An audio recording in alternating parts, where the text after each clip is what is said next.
Hi అండి. అందరూ ఎలా ఉన్నారు? నేనైతే చాలా చాలా బాగున్నానండి. వంట చేసే టైం లేనప్పుడు 5 నిమిషాల్లో రుచిగా ఇలా కారం అన్నం అయితే చేసుకోండి. ఉల్లిపాయతో తింటుంటే చాలా బాగుంటుందండి. రండి వీడియోలోకి అయితే వెళ్ళిపోదాము. ముందుగా నేను అన్నం తీసుకున్నానండి. వేడన్నమైనా పర్వాలేదు, చల్లన్నమైనా పర్వాలేదు.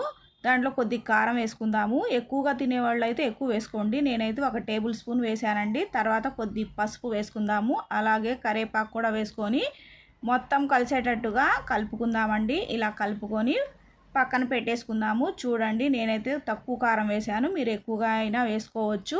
నేను పిల్లల కోసం చేస్తున్నాను కాబట్టి కొద్దిగా తక్కువ వేసానండి. తర్వాత తాలింపు వేసేసుకుందాము.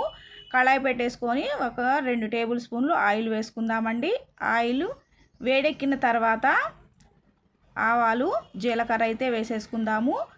కొద్దిగా ఫ్రై అయిన తర్వాత చూడండి, చక్కగా ఫ్రై అయిపోయిన తర్వాత పచ్చెనపప్పు, పల్లీలు వేసుకుందామండి.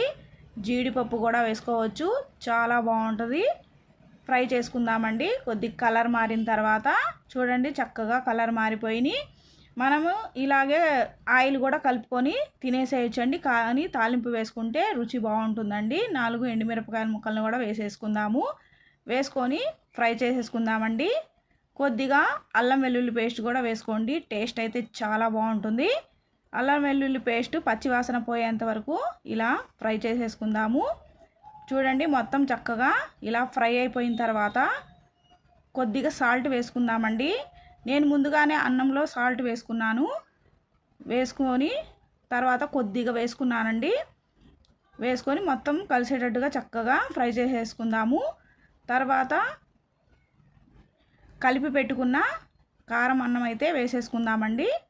ఈ తాలింపులో మొత్తం అన్నాన్ని ఇలా వేసేసుకొని చక్కగా ఫ్రై చేసేసుకుందాము. టేస్ట్ అయితే చాలా బాగుంటుందండి. ఇంట్లో ఎలాంటి కూరగాయలు లేనప్పుడు నోటికి కారంగా రుచిగా ఏమన్నా తినాలనిపించినప్పుడు ఇలా చేసుకొని తింటే చాలా బాగుంటుంది. చూడండి, కారం అన్నం అయితే రెడీ అయిపోయింది. టేస్ట్ అయితే చాలా బాగుంటుందండి. ఒక ఉల్లిపాయ నంచుకొని తింటుంటే బిర్యానీలు కూడా దీని మీద బలాదూరేనండి. చాలా టేస్టీగా ఉంటుంది. 2 నిమిషాల్లో ఇలా రెడీ చేసేసుకొని తినేసేయచ్చండి. చూడండి, టేస్ట్ అయితే చాలా బాగుంటుంది. మీరు కూడా మీ ఇంట్లో ఒకసారి ట్రై చేయండి.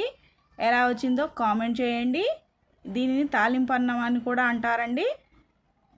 చాలా టేస్టీగా చాలా బాగుంటుంది. ఈ వీడియో కనుక మీకు నచ్చినట్లయితే లైక్ చేయండి, షేర్ చేయండి, కామెంట్ చేయండి, హైప్ చేయండి. మరొక కొత్త వీడియోతో కలుసుకుందాం ఫ్రెండ్స్. Bye bye.